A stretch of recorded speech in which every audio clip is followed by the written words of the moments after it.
শিয়ালদহ স্টেশনে এসটিএফ এর হাতে ধরা পড়ল বিপুল পরিমাণ আগ্নেয়াস্ত্র। বুধবার ভোরে ট্রেন থেকে নামতেই মালদাহের এক যুবককে পাকড়াও করে এসটিএফ।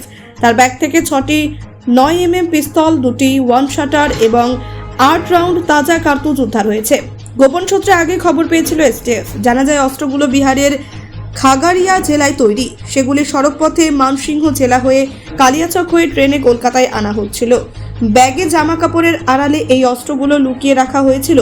এসটিএফ এর গোয়েন্দারা আগেই যুবকের গতিবিধির ওপর নজর রাখছিলেন। ট্রেন শিয়ালদহ স্টেশনে ঢুকতেই অভিযান শুরু হয় এবং বামাল সমেত ধরা পড়ে হাসান শেখ। পুলিশ জানিয়েছে এই অস্ত্রচক্রের সঙ্গে বড়সড় নেটওয়ার্ক জড়িত থাকতে পারে। দ্রুত যুবককে জেরা করে চক্রের মূল পাণ্ডাদের খোঁজ চালানো হচ্ছে। ব্যুরো রিপোর্ট, নির্ভীক বার্তা।